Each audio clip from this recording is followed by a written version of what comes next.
friend, and welcome to Fear into Faith. This is our global Bible revival where we're on a mission to get 1 billion people to read the Word of God because we believe that could change the world.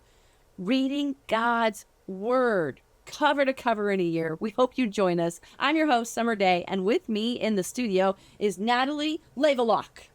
Lavelock. Hello, gorgeous. How are you? Hey, I am amazing. How are you? Well, you know, this is one of my favorite places to be. I'm like in the magical wonderland of TV. I like being here. I can see why. Yeah, and Zondra Studios, they are just the greatest people here. They always say it's a sanctuary disguised as a studio. Always feeling the presence of God. So I love when I get to have days when I get to be here and interview awesome people like you. So there. Tell the world about Natalie. Where are you from? Oh, how long do we have? It's a 30-minute show. Oh, okay. Condensed. Yes. So I am from a very small rural town about 90 miles northeast of Kansas City, Missouri. Okay. Which, does it have a name or is it so small there's no name? we barely qualify for a dot on the map. So there's that. Wow. So when you say small town, how many people? About 2,000. Okay. I was waiting for you to say there was two. There was two of us. Oh, no, in this no. town. We're a little bit bigger than that. But here's the thing. It's so rural that when I first started my business, legit, I had to bounce my internet off of the grain silo in my backyard. That's awesome. I didn't know you could bounce internet off a grain silo. Oh, yes. You can bounce it off all the towers. The things you learn when you host a TV show. Right, I love it. Okay, so you're from this rural town. What's the name? Carrollton. Carrollton, okay. Missouri. Carrollton, Missouri. Are you married? I am. Nice. My incredible husband. We've been married almost 22 years now. Wow. We have Kids? 3 boys. You're a boy mom. I'm a boy mom of tweens and teens. Okay. So I'm officially in the grunt season of life. Okay, that's awesome. We need to hear more. What does it mean to be officially in the grunt season of life? Ugh. Ugh. Stop right now. So they go back to Neanderthal. Their communication skills become. It's kind of like I've decided, you know, when you have a baby and you have that newborn, you're just like, oh, baby, I love you. And the baby's crying and you learn the hungry cry and the sad cry and the hurt cry. Sure. I'm learning to discern the grunt. This is good. This is good. You could become an interpreter. I could. Because I bet other parents needed someone to interpret the child's grunt. Oh my gosh. I'm feeling a little bit like the Robertson brothers. Like, I think I'm going to be the grunt commander. That's awesome. I want to go over and meet your boys. This sounds fabulous. That's a good time. It's a good time. That's fun. But I know you have great kids. I know you have really great kids. And I know you love being a mom. What do you do besides that? Oh, so many things. So many things. Wife, mom. I do lots of things through my church. And one of the things God called me to a few years ago was starting my own business. And so that probably takes up the biggest chunk of my time between the wifing, the momming, and the business. So is it a business related to interpreting grunting? Or what is it that you do in your business? Well, it might help if I give a little bit of background, a little bit of context. Let's do that. To understand the business piece of it. Okay. So I'm actually a registered nurse. I have a master's degree in nursing education. Wow. And for almost 20 years, it was my job to develop training programs and train doctors and nurses at the bedside so that when you know what hits the fan, they can step into action and do what God called them to do as well. Wow. Okay. Yeah. So you used to train them on their bedside stuff. I used to train them how to save lives. Yes. Amazing. And then I had the opportunity to help start up a school of nursing. So I helped design their curriculum and I was an adjunct professor for a little while. And then I decided to dip my toe into entrepreneurship. When you do that for an organization, it's called intrapreneurship. Okay. Mm-hmm. And I was actually able to start a business within that business. I helped develop a multifaceted internal and external lactation program because we had no support whatsoever for women who were choosing to breastfeed. And at that time, the breastfeeding rate was about 40%. Wow. because mamas were coming in and they were saying, I need help. I need help. I feel like a failure. I can't do this. I don't know how to do it. Wow. While the world was being like, you should do this, and you're a failure as a mother if you don't, and Yeah. putting all this pressure on them. And we're like, let's create something to help them. Can I just pause and say, from personal experiences, I have three girls. I'm a girl mom. Yeah, I actually totally struggled with my first one, and I probably would have given up if nobody helped me. And I did feel like that. I did totally feel like a failure. My whole life, I just thought, like, you just rip off the boob, it's done.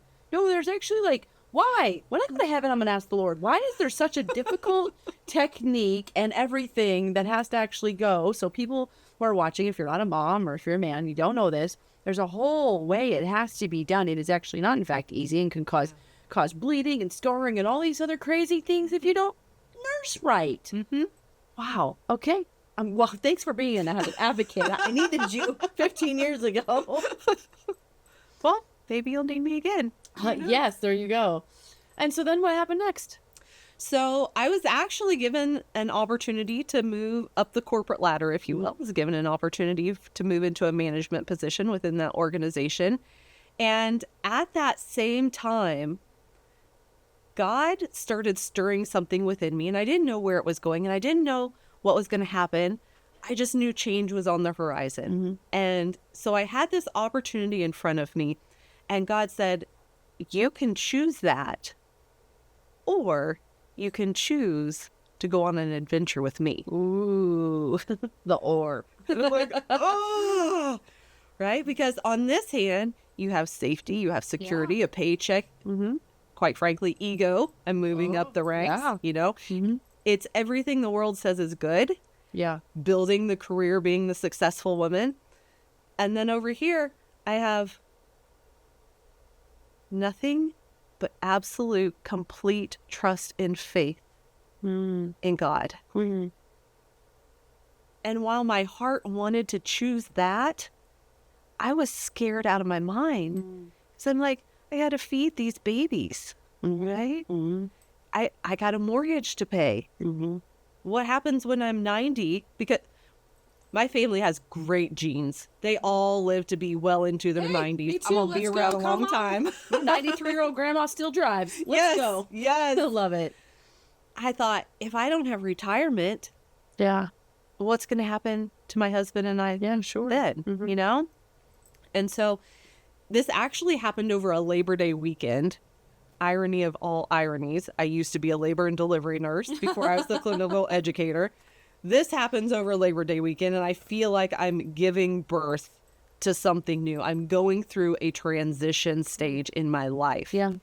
And the only way I really found my way through that, I was fasting, I was praying, I was in the Word, I was seeking counsel, all the things.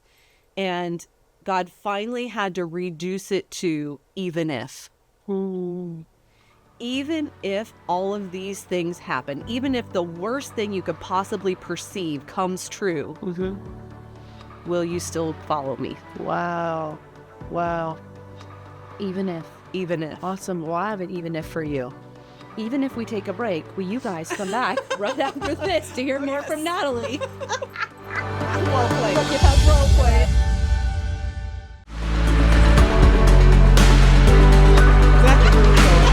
Welcome back, my friend. We are with Natalie Lavelock, and I gotta tell you, we're coming back from break, and we were having so much fun. I was like, wait, I don't even remember what we were talking about. We were talking about leaps of faith. That sounds great. We'll go with that. Yeah. When God brings it down to even if. Yeah, even if. That's where we What left off. are you willing to do? Even if they were going to come back from break. That's where we left off. Okay, even if. And so I finally had to come to that place where I said, yes, Lord. Wow. Come on. Even if the worst thing I can possibly conceive happens, I know the safest place for me to be is in your arms. Come on. So good. So good. All right, what was that leap of faith? What'd you do next? So what I did next was I had to face up to the music and say, turn that offer down. Wow.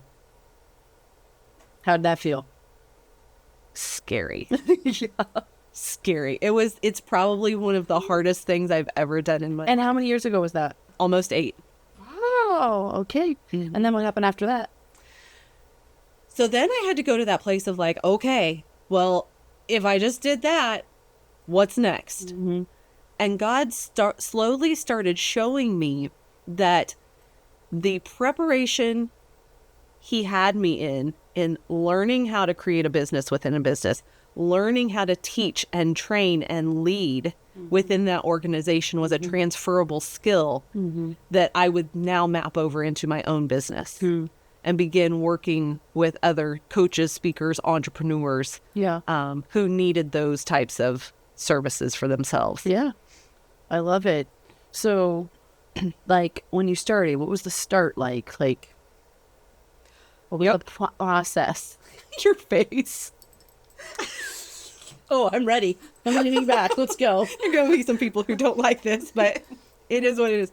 So when I started, I came out, I was a board certified Christian life coach. And I spent an entire year and I had one client and I didn't hardly make any money at all. Wow. And I was like, God, I know you called me to do this. What's the deal? Like I'm in the wilderness and I got nothing. And I feel like I'm floundering, like I'm going to die in the desert. Yeah. Right. And I had a really good friend who came alongside of me who was also starting a coaching business. And she said, Natalie, I think I understand what your problem is, because she was also a preacher. Oh, nice. Come on. And she said, Natalie, I think the problem is what you're offering people is the same thing they go to church to get on Sunday for free. Oh, yeah. And I said, I get it. I get it. And so it was a process of me reshaping who I was and what I was bringing to the table to a transferable skill that people actually needed. People need to know how to teach and train others. Yeah. They need to know how to pass on their legacy. Yeah. They need to know how to go from basically being the coach, the one who has the expertise, the one who's doing the thing, to becoming the CEO of their business. Wow. And so I was able to take everything I learned about starting a business, running a business, teaching and training and leadership and all of those types of things, and impart that to the clients that I was working with. And so when you shifted that, what happened? COVID. No.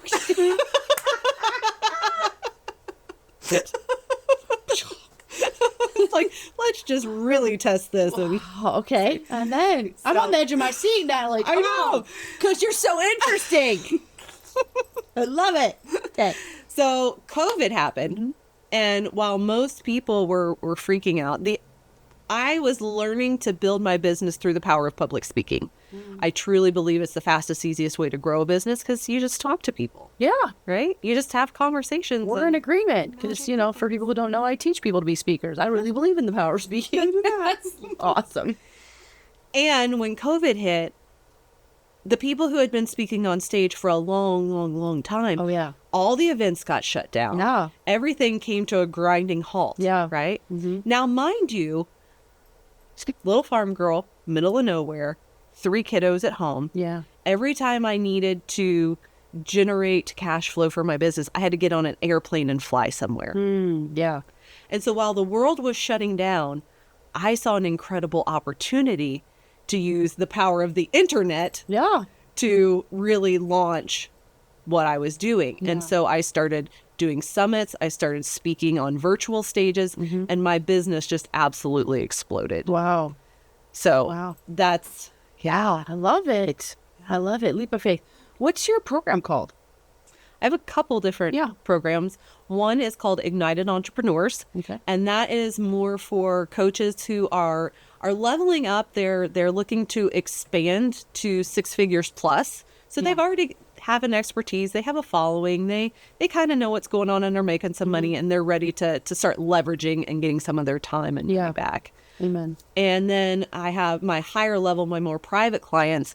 That's my coach to CEO program. So good. So we start looking at building out their teams and the leadership and the vision for their company. So good. And you're a really good coach, and for people who don't know, because you've been working with some of our clients and spending time with us. And I've actually used you as a coach before myself, and I call you the offer doula. You do. And you're so good at, I mean, we could shape it to a lot of things, but you're such a great sounding board. What I love about you as a coach is I'm able to take this like vision It's almost like I'm able to dump out a puzzle box and be like, I have all these pieces and they're amazing, but I just so hard. And you're like, oh.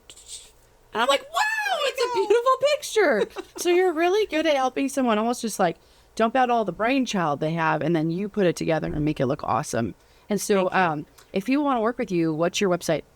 My website is simply natalielavelock.com. Because you're a genius business person. You make it simple, easy, just your name, NatalieLavelock.com. Yes. Love it. Yes. And I think really the fastest, easiest way to connect with me and get the breakthrough that you're looking for is to just book a call with me, which is at callwithnatalie.com. There you go. Super easy to remember as well. I love it. Well, let's talk a little bit about this project. What made you say yes? Why did you come all the way here, get on a plane, come to read the Bible? God. I attended Fear into Faith in the fall.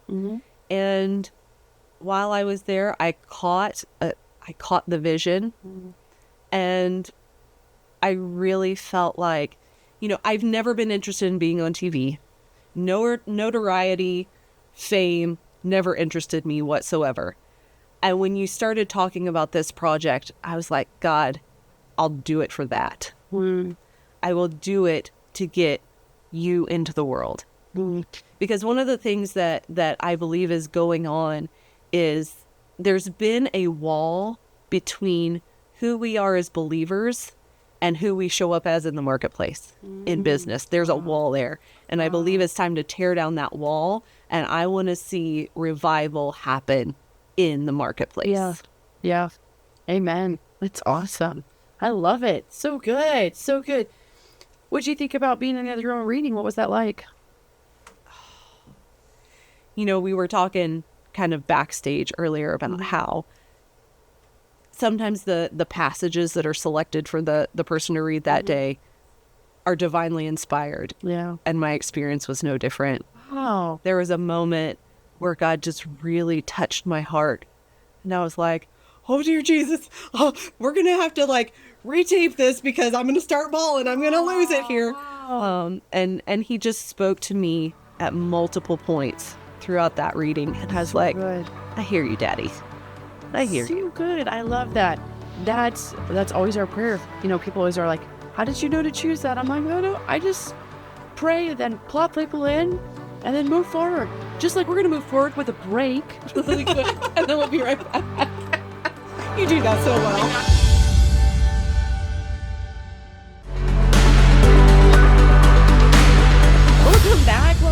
Welcome back. Oh, I hope you're having half as much fun as Natalie and I are having, because we were just having a blast with you. You're just fabulous. I said we, I guess as in the royal we.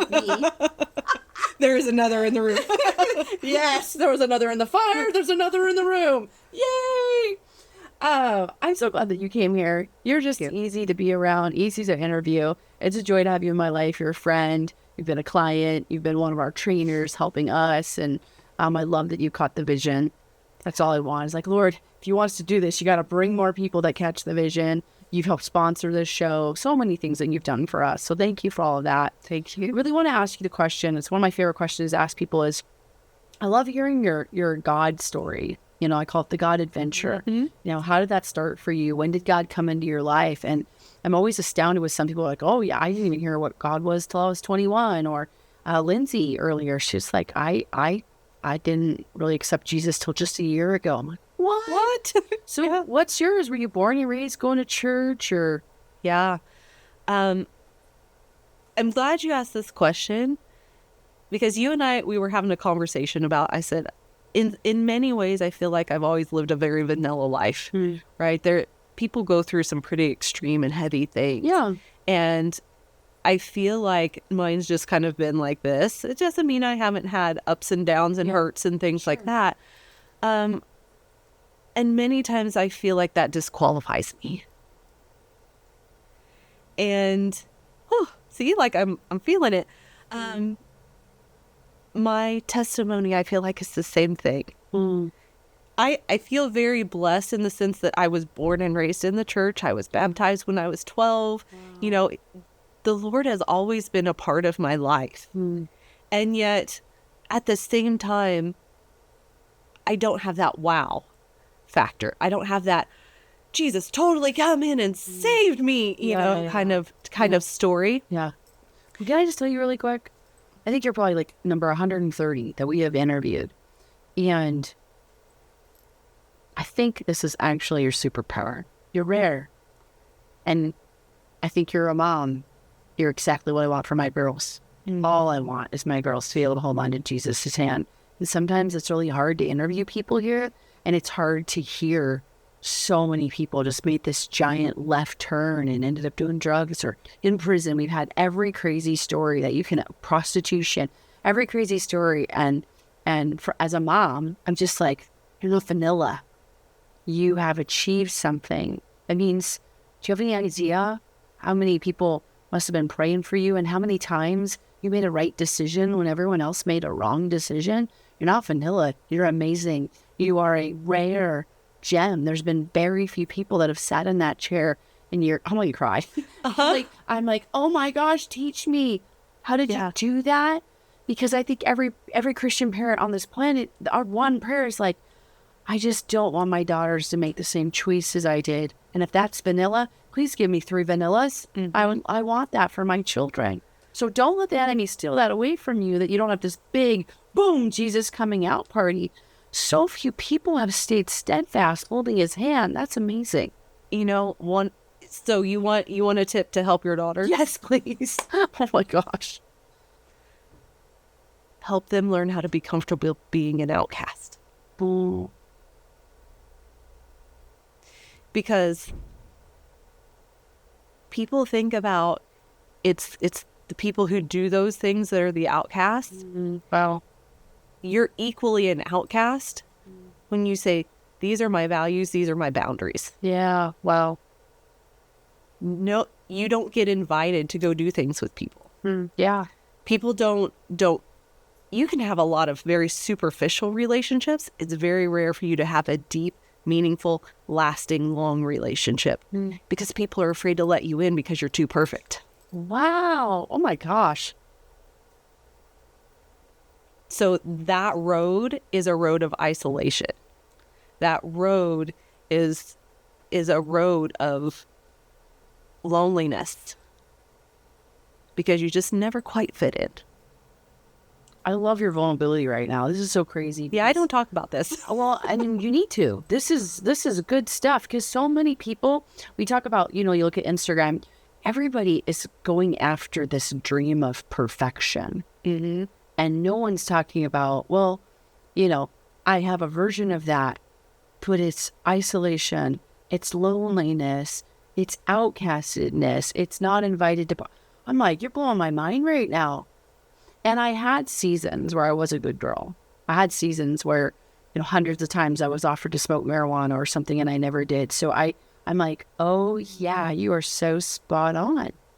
Everybody thinks that's the outcast, but then you're the one who they'll just stop inviting you to the parties or the whatever. Yeah. That's powerful, Natalie. I can't believe you don't talk about that more. I don't know, honestly, until this weekend. I'd never really been able to put my finger on it. So this is new revelation for me as well. Wow. Okay, tell me more about that. You're like, what do you want me to say? What this revelation this weekend's been like for you and how you didn't realize that you were an outcast? Is that what you're referring to? No. I've always felt that. Mm-hmm. And I've always known, I'm still unpacking the story around, okay, how does this help people? In that, what does it look like to walk that road? Right? So oddly enough, we've talked a lot about perfection this week, right? Yeah. And I had a coach who saw that perfectionist tendency in me, and the solution was to come over and mess up my hair and make me walk already. Make me walk around with messed up hair. Wow. And everybody thought, she's going to see that not being perfect is okay. Oh, it's backlashed, backfired. I looked at them and I said, thank you. Because now my outside looks like what my inside has always felt like. Oh, wow. See, people walk around and they're like, you look so put together. You're beautiful. You have all the things, right? And yet on the inside, it's the alone. It's the outcast. It's the never enough. Never truly enough to fully belong anywhere. And no matter what you say, no matter what you do, no matter how good you are, it's never enough. And I think that is part of my walk with the Lord, and especially probably in the last 10 years. He keeps saying, baby girl, you're good enough for me. Love it. Am I enough for you? Wow. That's good. We heard Maggie today saying the 4 words, love you too, Lord. Because he's always there. And like, I love you, I love you, I love you. I feel like he is. He's always waiting for us to say it back. I love you too. Yeah. So good. Yeah. Well, what would you say to somebody if they're watching this right now and they're in that place where they're feeling like they're never enough and they're totally relating to this story? What would you say to inspire them, encourage them, uplift them? I would say be steadfast. To ask the Lord to reveal to you what it is he's doing through you in that season and through that. And I don't have an exact answer because I'm still living it out myself. I'm still walking it out myself. And I think it still comes back to that even if. Like, how much do you love me?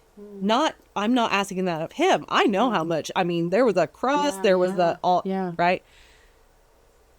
God's saying, even if you don't have the things that you desire, the things that you want, the things, how much do you love me? Will you still love me? So good. And I think it's you're my number one. Yeah. You're my number one. You're the one who's always there. You have the answer to any problem. You know, anything I could ever need or want, you provide. And it's this deep intimacy. So good. So good. And we're so at the end. And I hate cutting you off right now. It's so beautiful. Part 2 to come. I know. But thank you. Thank you for your rawness and for your honesty and for even saying, I'm still figuring it out. I'm there now. That's so powerful and so beautiful. I hope that people watch this and get released out of a little bit of that, like, oh, perfect on the outside, but not on the inside. And I just think you're fabulous. Thanks for your courage and your vulnerability. I appreciate that. Thank you so much, so much. And that is my prayer for you, what Natalie said about even if. And I just pray that if you're walking in that season where you're feeling that inside, but you're looking perfect on the outside, I just pray that God fills you with his love today, that you will know that he actually sees you as perfect on the inside, perfectly made the way he crafted you to be. And we'll see you next time. Thanks for watching.